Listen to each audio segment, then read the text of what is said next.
Welcome to But Jesus Drank Wine. And other stories that kept us stuck. I'm Mead. And I'm Christy. And in this podcast, we'll explore the stories that kept us, well, stuck, wanting to drink and not wanting to drink all at the same time. Join us as we show you that freedom from alcohol does not have to mean a life sentence of misery and missing out, but actually means living an authentic life full of peace, joy, and purpose.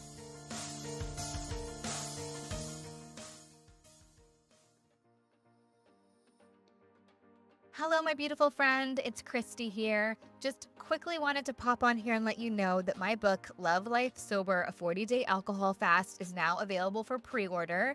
I will stick a link for you in the show notes. But if you want to head to lovelifesober40dayfast.com, you can get it there on Amazon, Barnes & Noble, Target, pretty much everywhere. I've also lined up some really special pre-order goodies for the gals that get the book early. So make sure you pop over there to check them out. I'm really, really thrilled to share this with you, and I cannot wait for you to read it. Thanks. Hey, ladies. Hi, guys. Hello. The familiar voice, hopefully, maybe, by now. I just realized that I'm like, anyone who's watching this, it's like I'm almost totally blended into this red chair and my red shirt. Didn't plan that work. Oh my gosh, I didn't notice until you just said it, but you do look like a floating head a little bit. It's all the witchcraft. It's tied over. Oh my god. Oh my god. Oh my god. Well, so for those of y'all that don't recognize the voice, or if you're not watching, or if you didn't read the title of the episode in the notes, because that would be your big clue, Caroline Dooner has graciously agreed to come back and chat with us today.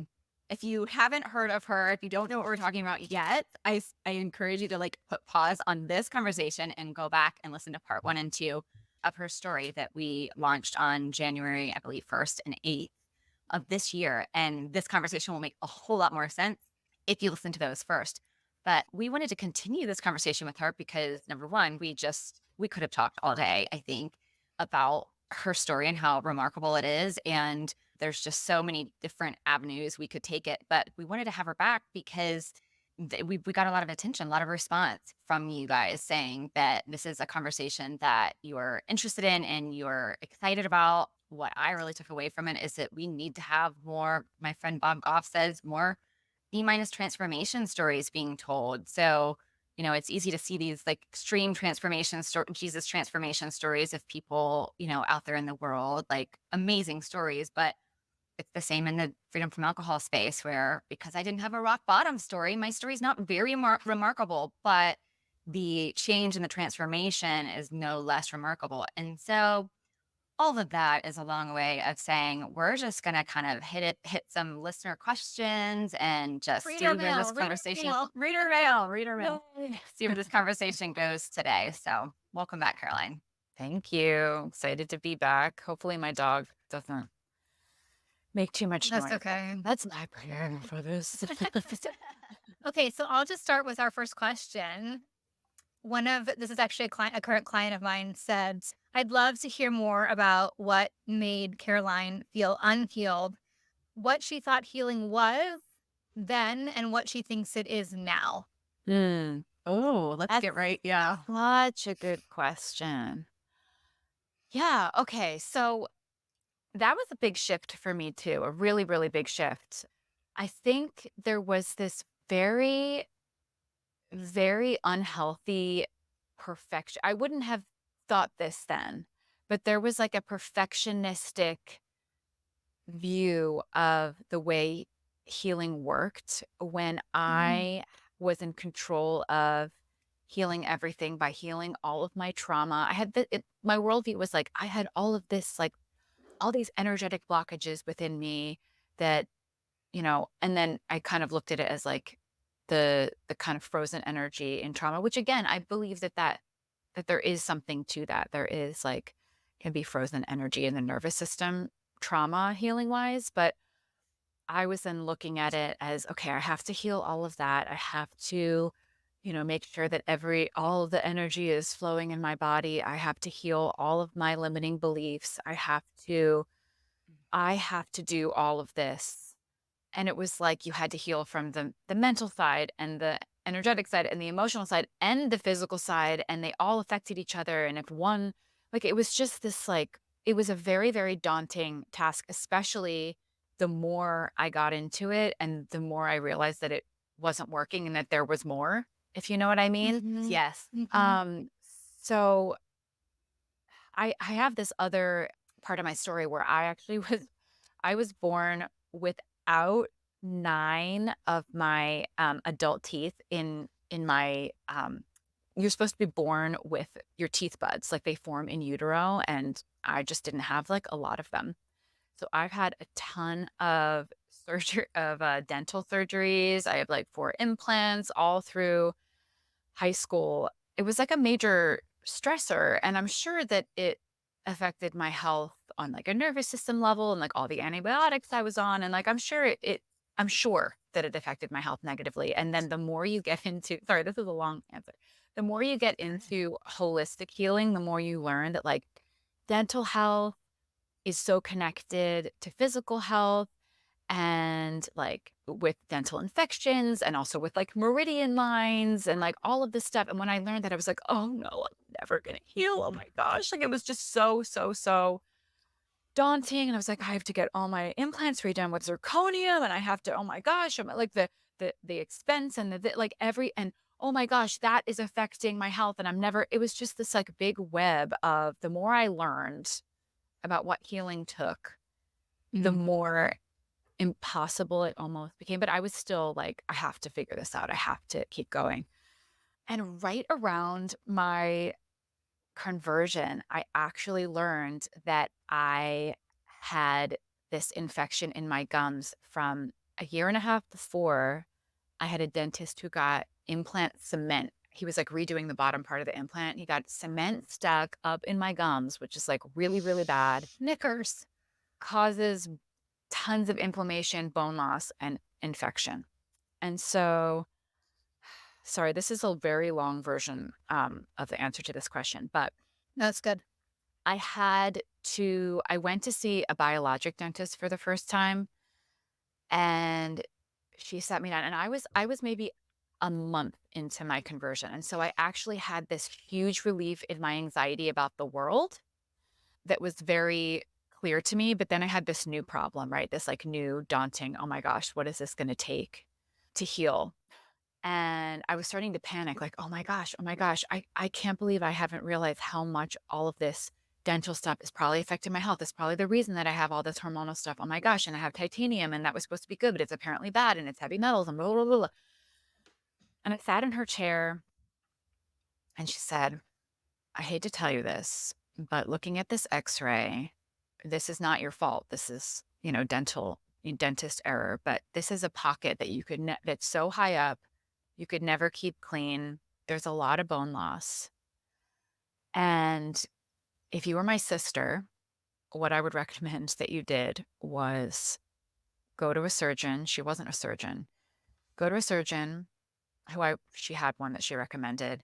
Get the implant taken out, screwed into your jaw. Get it taken out, get a bone graft, wait for that to heal, get a new zirconium implant, which is supposed to be more biocompatible." They didn't do it 20 years ago when I got all this done when I was in high school. Supposed to be way more biocompatible. And I think that's what you should do, because this is, like, too far gone.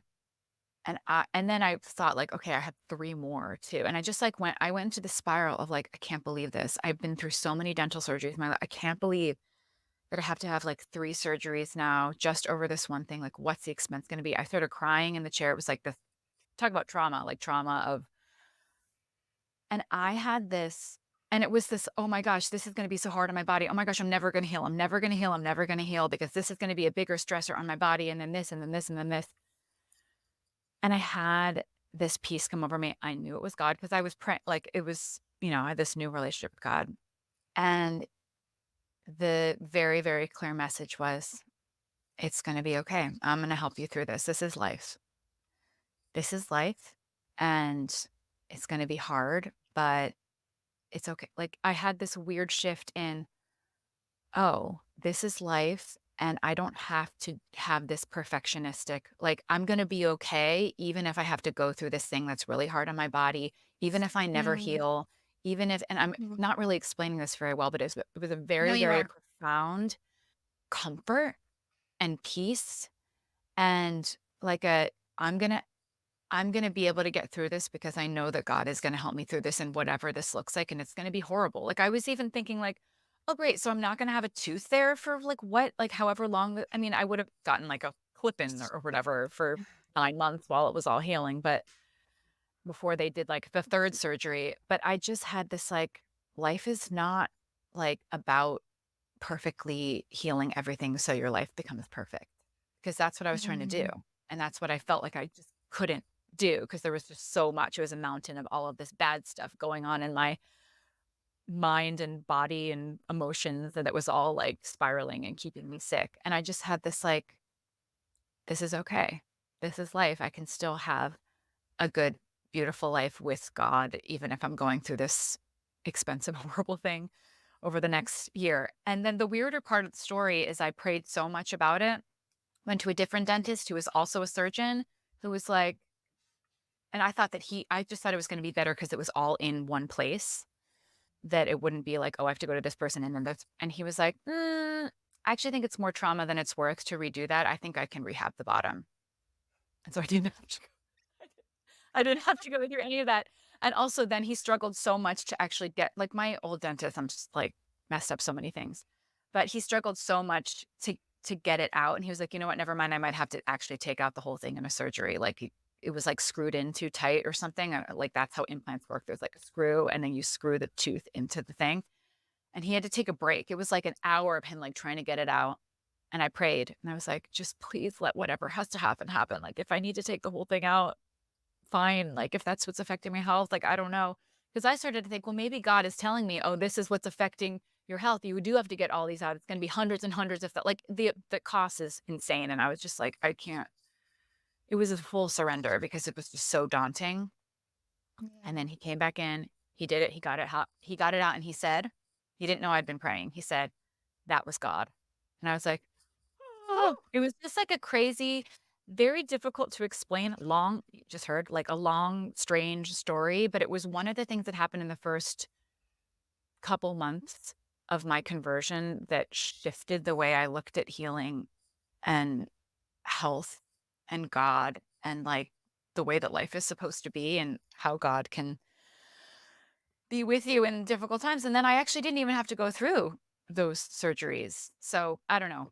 Sorry, that was like a really No, that was so good. And beautiful storytelling, which is why we keep asking you to come back. But I would argue that the healing in that story is when you heard that message of I'm here. yep. You're basically Because gonna pay. I had to surrender to like, this is going to be horrible. This is going to be awful, like really awful, objectively awful. But God is going to help me through it. And then when Yeah. I didn't even have to go through it, I was like, was that even part of the piece? And he was like, it's okay. It's actually going to be okay. Just like keep Yeah. saying it all.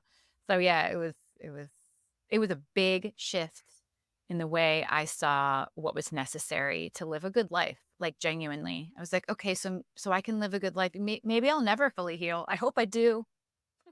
I hope I Yep. Yeah. do. It's still titanium still could be like it still could be the big stressor, you know, but I feel way more surrendered, and that was a big, big shift, like a really big shift. What comes to mind for me, which I just love because I feel like it's something that I'm always having to pray about all the time. Like, please, Lord, remind me that this is a we.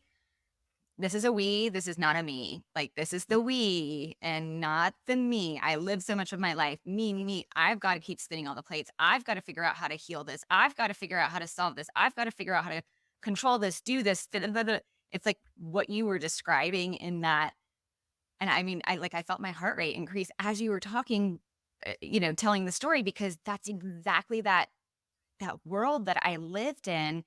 And yet, if there was any thought of like what surrender to God was like, there was so much fear that kept me from even, exploring that. But the biggest difference being now on this side of my story, this side of my journey is it's a we. And so I can endure anything hard because I'm not alone in it. And it's not all up to me. And praise God, it's not all up to Mhm. me because it never was in the first place. It was just an illusion. I mean, I could go on and on and Right. on, but that's what I hear so loud and clear. And like what you described is like, it was but it takes that turning, that humble and kind of weaker posture of like, okay, this isn't Hmm. up to me. And God, I do need you for this. So I Yeah. think, And before I had, like in the weeks leading up to that, I was doing that. God, just healed it. Like, just healed it. Like, I could tell that there was something wrong. And I was like, I know you can work miracles. Like, just heal it. Just heal it.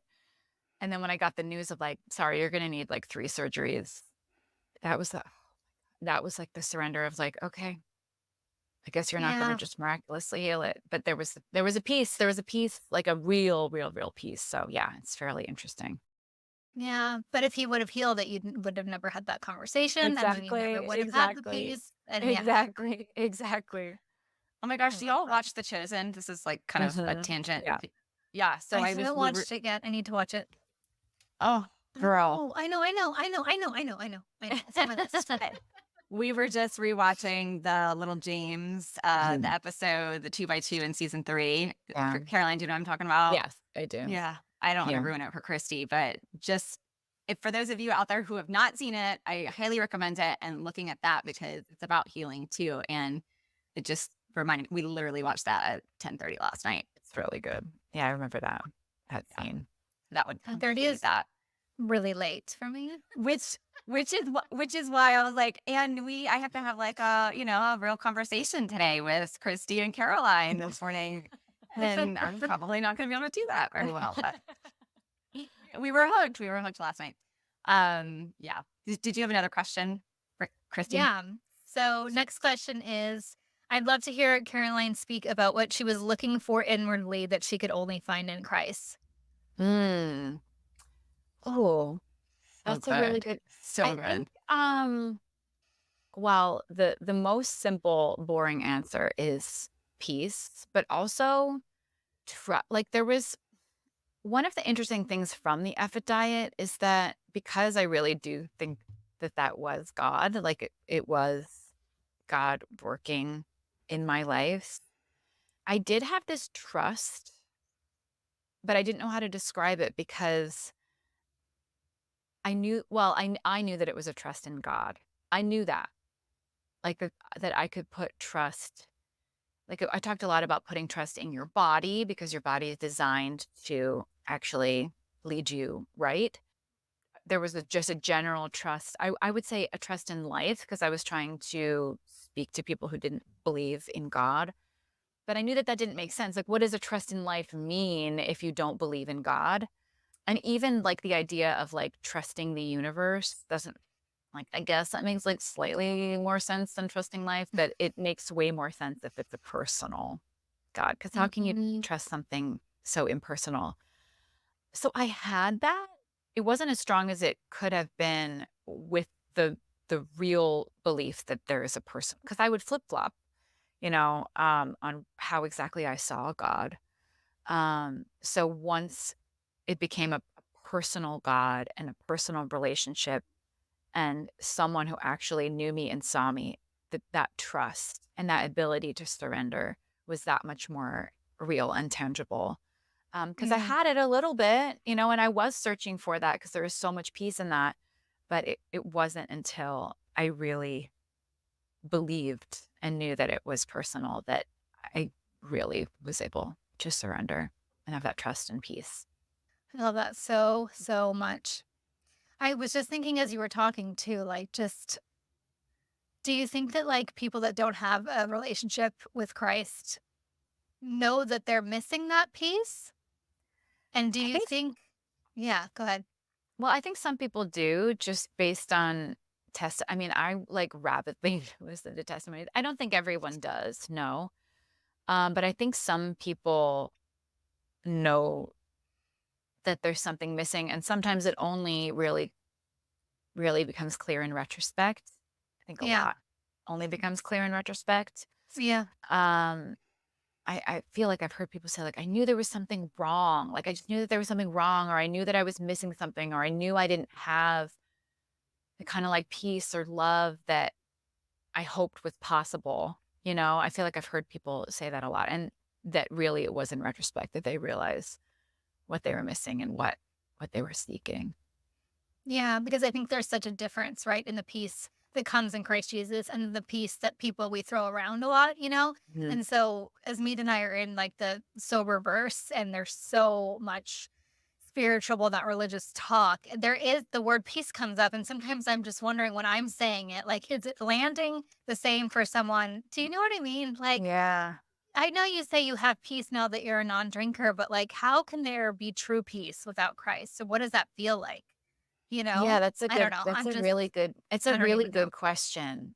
Because, and again, and I kind of said this in the earlier episodes, I think that God is working in people's lives, even when they don't know that it's Him, or they don't know what's Mhm. happening, or they're pushing it away, or they're Yeah. explaining it, or, I think sometimes maybe they are feeling like the peace and love of Christ, but they don't know it. And then they turn away from Yeah. it, or so it's hard. It's really hard to figure out what's actually going on in people's lives, because I don't think God is completely absent from people who Mhm. don't understand.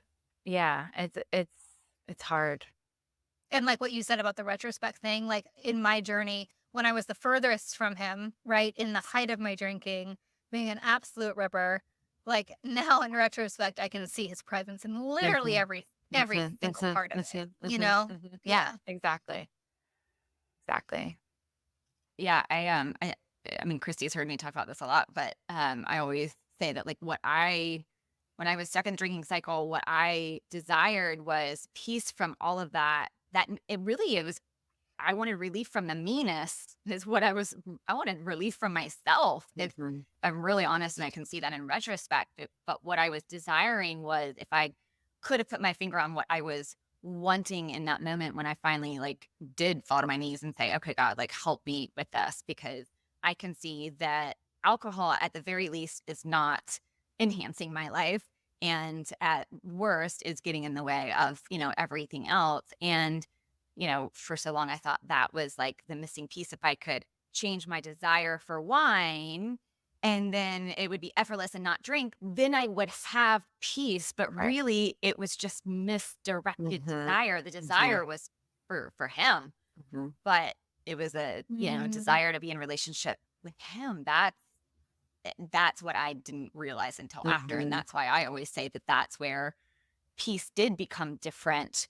Peace is not Peace back then was just the absence of like chaos when everything Right. was going okay or going well, when the wheels weren't coming off. But peace now is just that it's the relationship I'm in, that then and the grace that I'm blanketed by, that then allows me to step into the good and the bad in my life, and Right. it's all okay. Right. Like what people think of as peace may just be the surface level. Okay, things are not Mhm. totally Mhm. off the rails chaotic. Do they Mhm. know the like deep trust? Like I feel like the trust and the peace Yeah. and the surrender are all connected. And yeah, it's hard to describe and explain, if someone doesn't know it or understand.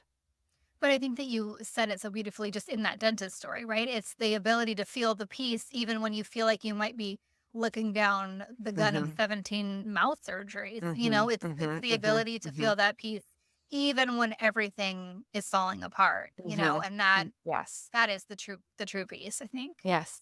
Yeah.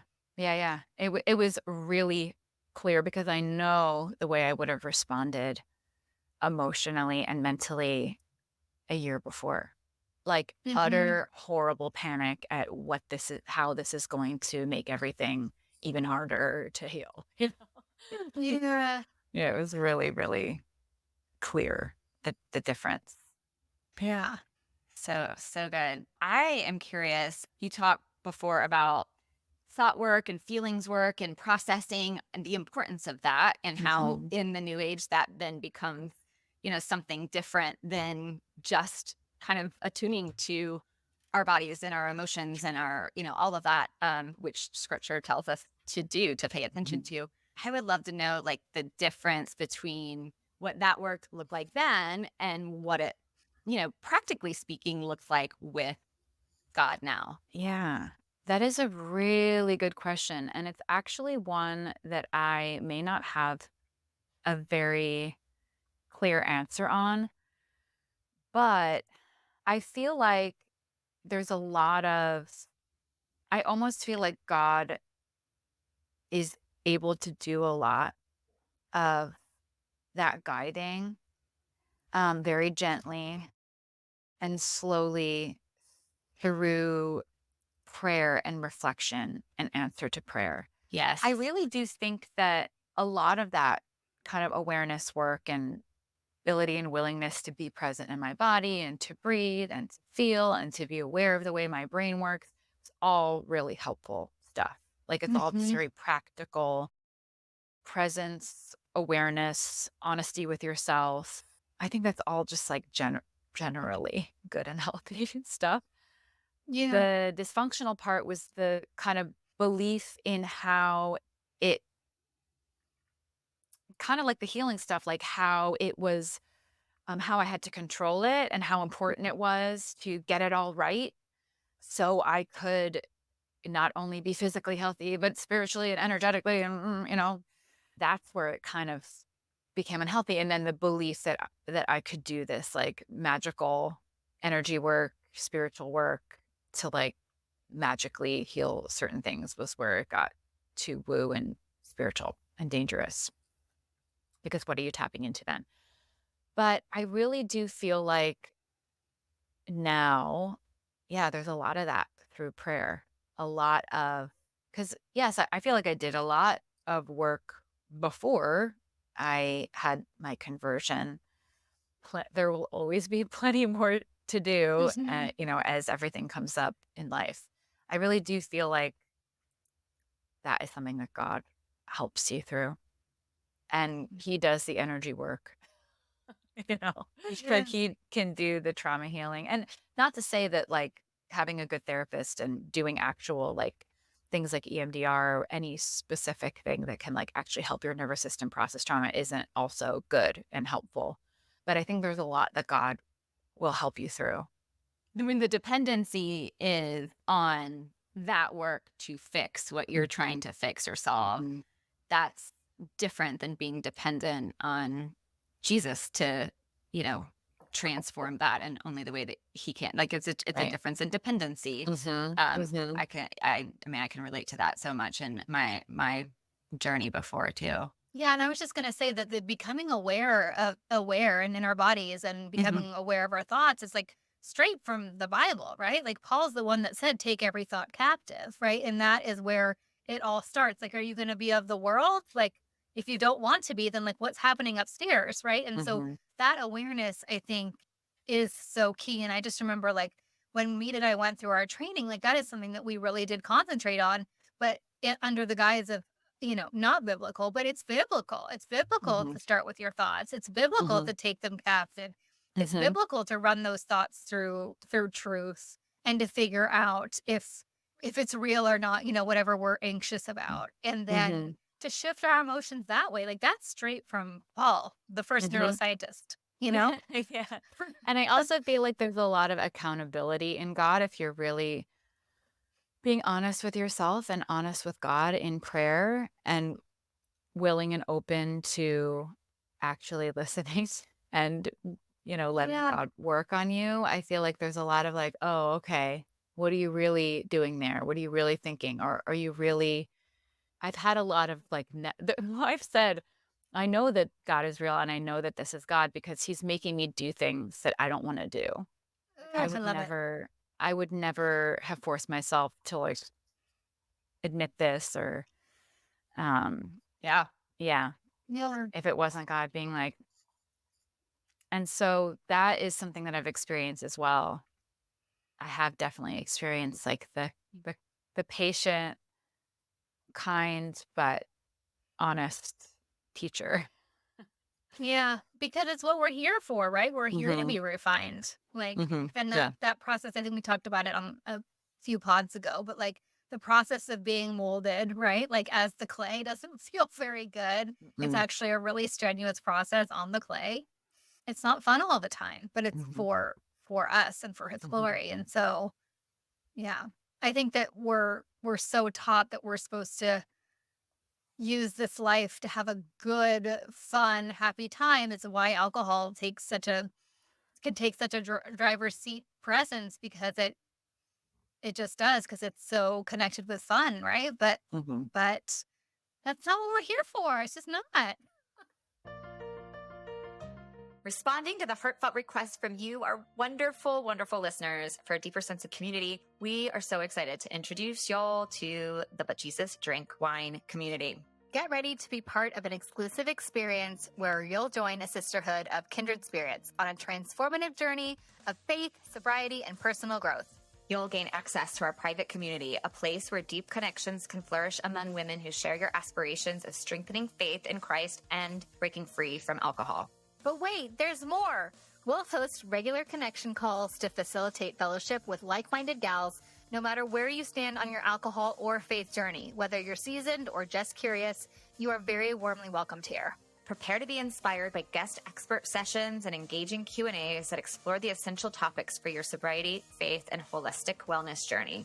Don't miss out on securing your spot. Click the link in the show notes to learn more. We can't wait to see your beautiful face in the But Jesus Drank Wine community.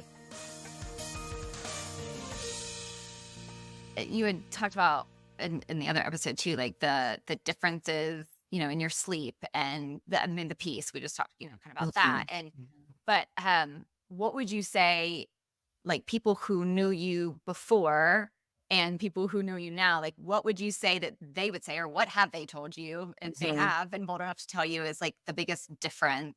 Yeah, a lot less anxious. I don't know that I kind of hit it well. Mm-hmm. So I think I don't know that everyone notices that, but I will say the years leading up to my conversion, which was fall 2022, I became very, very hopeless and like pessimistic. And I even would like people would ask me how I was, and I'd be like, you know, not good, like not good. And there was a lot of stuff going on. There was all the COVID stuff, there was all the career stuff, all the cancellation stuff. But even personal things of like, how did I get here? Like, what is like, what do I do? Like, what do I want? Like, there was a lot of discontent. And I had a friend who actually is a therapist, but a good friend of mine say to me a couple months ago, she's like, you seem to be doing so much better. You just seem like happy and content and like you're through all that. And I was like, yeah. And really very little on the outside has changed, very little. But there is an internal, just like, again, the peace, the acceptance, the hope. There was a shift in hope. I don't know. Yeah, it was hard to explain. I had this feeling, I would say in 2020 leading up to the the shift, that I kept thinking like, I feel like nothing is ever going to change. I feel like it's just going to be like this forever. I'm just going to feel like this forever. And I had moments in my head where I was like, I know that that's not like like doesn't have to be true, but it feels that way. It feels that way. And then there was just this shift. There was this like crack of hope. And what even was the hope? It was the hope and again the trust that even if things didn't go the way I wanted them to go, that I could have this peace, this relationship with God, like no matter what was happening, because I felt that peace come. I knew that that was possible no matter what was going on. And so, yeah, I don't even remember what your question just was. You answered it. Yeah. Okay, good, good. Yeah. Yeah. Just, yeah. What people would say is different. Like if they Oh knew you yeah, before. just Yeah. not as miserable. And I was like, even before then, when I was on a high at like, oh well, my career's doing so well, and I had this like great little life. I was able to kind of like ride the highs. Sure. Like, oh, my Mhm. business is going well. Oh, I got a book deal. Oh, Yeah, I'm getting all yeah. these followers on Instagram. Ooh, there was excitement, but it Yeah. was empty. And I'll never forget. As soon as the Effort diet came out, which I had been expecting, and I knew better, but I had still been expecting like, ooh, like things are really going to feel great then. I was more empty than ever. I was like, oh, so this is just like life. Need to like figure out what the next book is, I guess. And it just was this very clear, like, oh, okay, so nothing changed. This is life. This is it. Yeah. And that was during the time that I would have these thoughts of like, I know that I need God or something. Because it was the couple years before that I had been like very sick and praying a lot and had more of a peace that I knew I was missing. So it was missing, and it was clear when I wasn't able to ride a high, it was clear that like, okay, so what do I do now? Yeah. What's the point? What am I? So that's gone. That like roller coaster specifically is gone. Yeah. I had a friend recently who is a girlfriend I've known for a really long time. She is an atheist. And she recently sent me a text. And I was so surprised by the word. But she said, she just gave me a compliment because I took some time to chat with her one day. And one of the words she said is, "You're just so calm." And I had to reread the message because, like, she's known me a really long time. No one's ever called me calm, by the way, ever, especially not in this house. But I was like, Same. gosh, that is so God. That is so God. And that is Yep. such a, like, if I know that I've grown, that word is a testament to it because I mean, I consider Mead really calm. I don't consider myself calm, but I was just like, oh my gosh, maybe I am showing somebody that calm is possible. Right. Yes. Yeah. That's really funny. I actually was on, I think it was a second date, didn't go anywhere, but he said to me, and he actually was a Christian, and he didn't like he just had always believed, and I was like, or always just had this like consistent. I was like, I don't even get that. Like I don't get not questioning and coming back. But he was curious how he actually asked me how, like, what were you like before? And I was like, well, I really wasn't that different. It's more an internal anxiety thing. But he said, you're just so calm. And I was like, that again, just like that. I laughed. I was like, I don't think anyone would ever describe me that way, except maybe they would in the past year. Like maybe. So yeah. That, I mean, yeah, that's Todd when my oldest is 15 and will be getting her driver's license soon. And so when I was like, okay, who's gonna teach her how to drive? Todd, who is the calm one in my house. I've always been the high energy, I mean, no one would have ever described me as calm. He's like, I think you should teach her because you're the calm one. And I'm like, wait, excuse me, wait, what? What happened here? But to a point, like that really is truly how different, like, which is funny because Christy's only known me on this side where maybe I do have that. And it's that internal piece. But if you knew me before, my life probably doesn't look very different to you, except the fact that I don't drink. I don't want anything to do with drinking. But other than that, I mean, I did a really good job of keeping it all outwardly facing as put together and organized and not chaotic. But it was that internal just chaos that was, I mean, just the worst. Yeah. Yeah. So true. I want to talk about like what you're doing on Instagram and how you're just like finally like stepping into it. But like going from the place of I don't know if I can say this out loud to now you're like standing in all of your truths really hardcore. Well, there was definitely a shift in what I felt comfortable saying, how I felt comfortable being misunderstood. Because being misunderstood or thought of horribly, like because I came from being liberal and being new age and knowing what I thought about people like me now, like I remember what I thought. And so it's very uncomfortable to kind of shift into that and be like, oh man, like I know how disappointed people are and confused people are. It was very, very like uncomfortable and upsetting to me for a while. But there was a moment where I just thought, I guess I just don't care anymore. And again, I think that that has to be God because, and I guess I don't really know how to put it into words, but I'm sure you can understand on some level. There was just this, and there was like this 2-month period between the conversion. And I literally thought, and I said, I just listened to myself say this on the last podcast episode I did with you guys, where I was like, I'm gonna have to quit writing. Or did I say that to you? Yeah. I really Yeah. was like, this is it. Yeah. Like, Yeah. I can't do this. I don't want to be, I know what people are going to think. I don't want to be put in this position. And it was so quickly that I just stopped caring or the importance of sharing what I was thinking was more important. And again, on some level, it's not even really me. I'm like, okay, what do you want me to do? God, like, what do you want me to say? How do you want me to say it?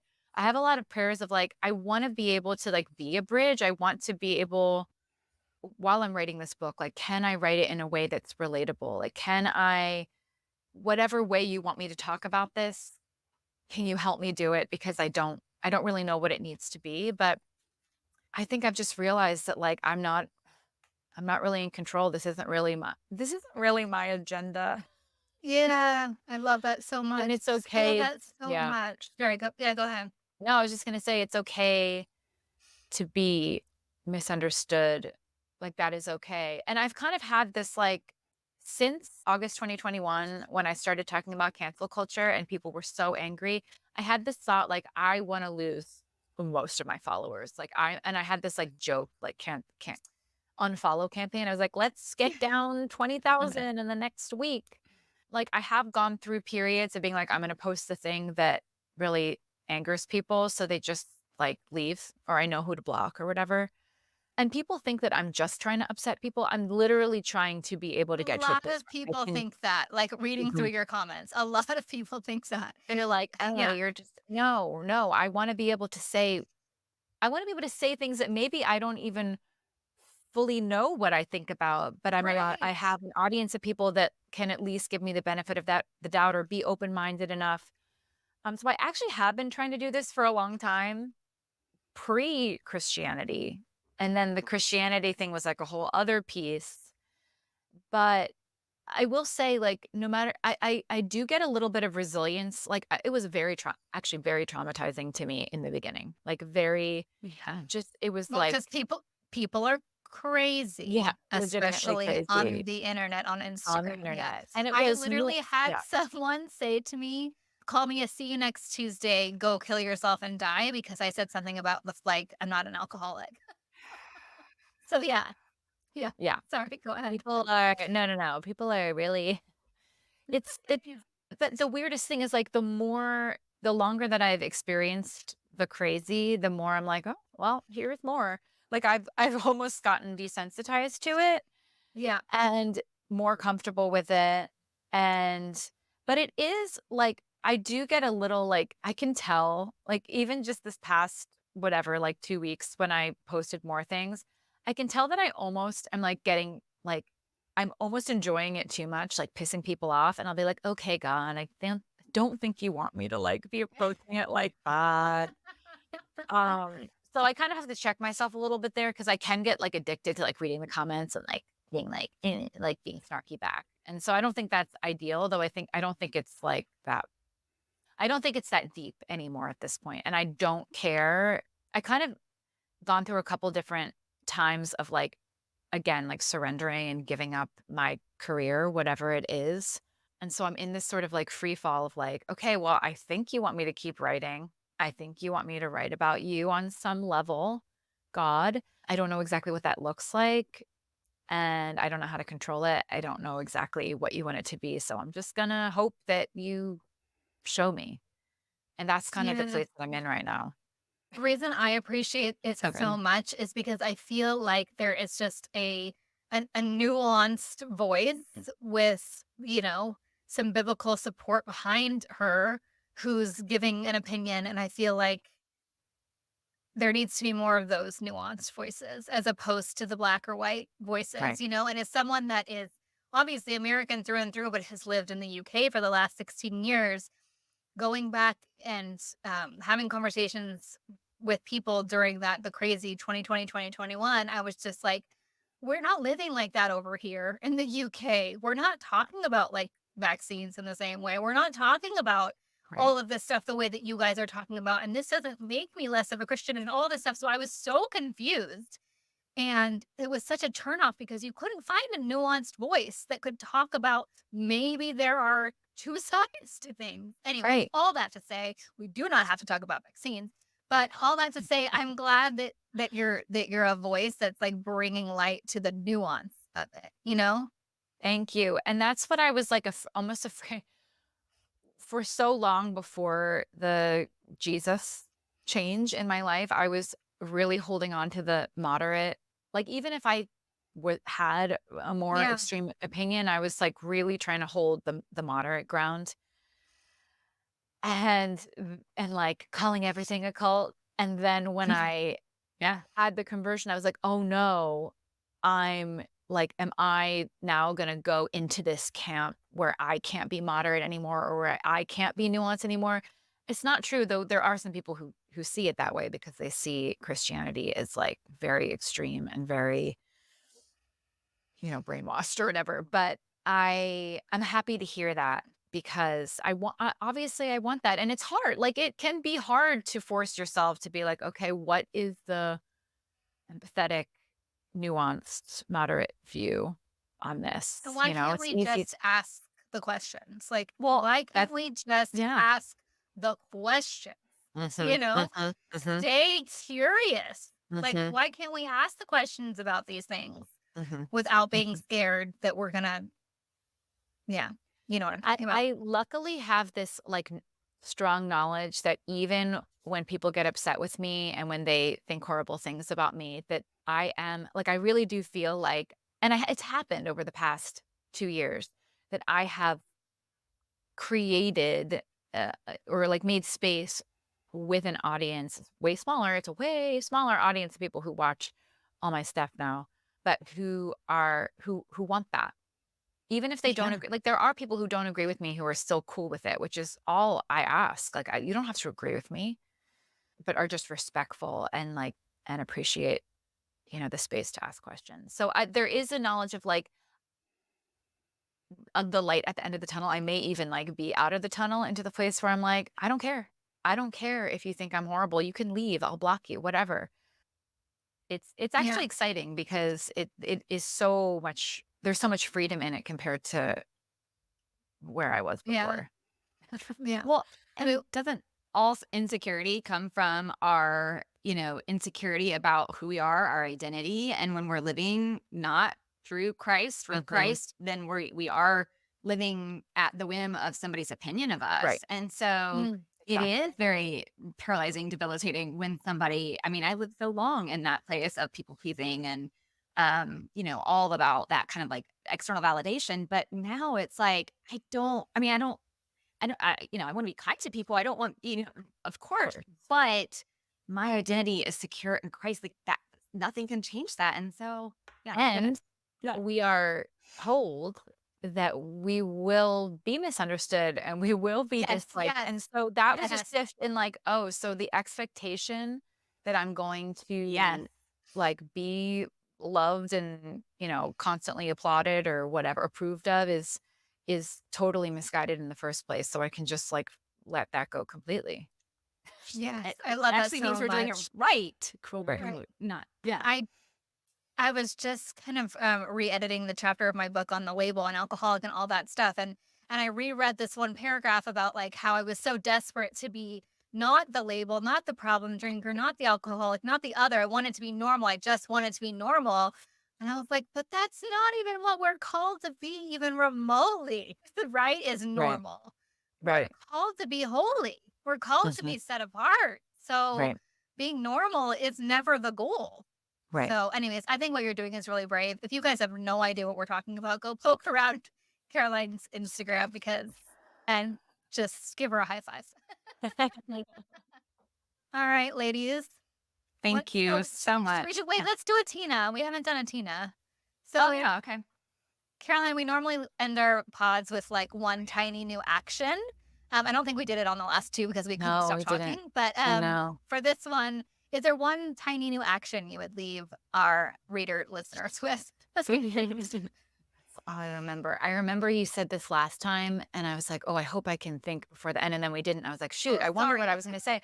No. Not for I you. love, like, honestly, one of my favorite parts of my day and my life is going for a walk in the woods. I go on a walk in the woods almost every day. It's raining today, so I'm not going to, but I feel like it is so good for my soul. And when I can force myself not to be listening to something the whole time, which I usually am, and I'm actually usually reflecting, praying, talking to God, or just like the one time in my life, in my day, when I'm not actually on my phone or taking in information, it's especially I don't know. It's like, it feels so, so joyful. Like I feel so lucky. I'm like, I feel so lucky that I'm a person who gets to go for a walk in the woods with my dog every day.